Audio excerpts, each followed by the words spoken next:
தமிழ் சினிமாவில் ஆரம்பத்திலேயே மிகப்பெரிய அளவில் ஒரு நல்ல வரவேற்பை பெற்று இப்போ வரைக்கும் மக்களுடைய மனதில் ஒரு நல்ல நடிகராக வலம் வந்துட்டுருக்கவர் தான் நடிகர் தனுஷ் அவர்கள். ஐஸ்வர்யா ரஜினிகாந்த் அவர்களை இவர் காதலித்து திருமணம் பண்ணிக்கிட்டாரு அப்படின்றது நம்ம எல்லாருக்குமே தெரியும். இந்த சூழ்நிலையில் அவங்க இருவருக்குமே கருத்து வேறுபாடு இருக்குது அப்படின்னு சொல்லிட்டு கடந்த ஆண்டு பிரிஞ்சாங்க. அது மிகப்பெரிய அளவில் எல்லோருக்குமே ரொம்ப ஷாக்கிங்காக இருந்துச்சு. இந்த சூழ்நிலையில் ஒரு வழியாக விவாகரத்து பெற்று பிரிஞ்சு இருவருமே தனித்தனியாக வாழ்ந்து வந்தாலும் அவங்களுடைய கரியரில் ரொம்ப ஆர்வம் செலுத்தி வந்துட்டுருக்காங்க.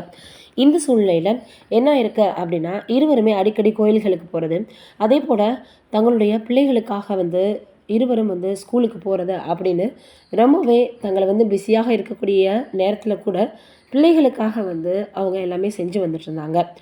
இதில் அவருடைய மூத்த பையன் யாத்ரா அவர்கள் இப்போ பார்த்தோன்னா ஒரு பாடலை பாடியிருக்காரு. நிலவுக்கு என்மேல் என்னடி கோபம் அப்படின்ற படத்தில் தான், அதுவும் தனுஷ் அவர்கள் இயக்கக்கூடிய அந்த படத்தில் அவர் ஒரு பாடலை பாடியிருக்காராம்.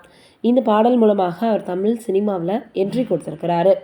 அதே போல் ஐஸ்வர்யா அவர்கள் என்ன பண்ணியிருக்காங்கன்னா, லால் சலாம் படத்தை இயக்குனதுக்கு அப்புறமாக அது மிகப்பெரிய அளவில் தோல்வியை சந்தித்தது அப்படின்றத காரணமாக இப்போ மறுபடியும் அவங்க நெட்ஃப்ளிக்ஸில் ஒரு படத்தை ரிலீஸ் பண்ண போகிறாங்க. அந்த படமாவது இனிமேல் நல்லபடியாக ஓடணும் அப்படின்னு சொல்லிட்டு இவங்க கோயிலுக்கு போகிறத வழக்கமாக வச்சுருக்கிறாங்க.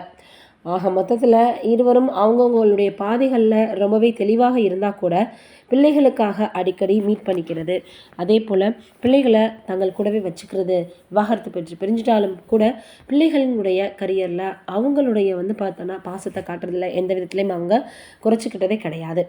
இப்போ அவங்க இருவருமே தனித்தனியான பாதைகளில் போனால் கூட அடிக்கடி திருப்பதி போகிறது, அதற்கப்புறம் கோயிலுக்கு போகிறது அப்படின்றத வழக்கமாக வச்சுருக்கிறாங்க. இப்போது தனுஷ் அவர்களினுடைய படம் எப்போ ரிலீஸ் ஆக போகுது, ஐஸ்வர்யா அவர்களினுடைய படம் எப்படி ரிலீஸ் ஆக போகுது, எப்படி இருக்க போகுது அப்படின்ற மாதிரியான எதிர்பார்ப்பு ரசிகர்களிடையே அதிகமாக இருந்து வந்துட்டுருக்கு. இதை பற்றி நீங்கள் என்ன நினைக்கிறீங்க அப்படின்றத மறக்காமல் கீழே இருக்கக்கூடிய கமெண்ட்டில் சொல்லுங்கள்.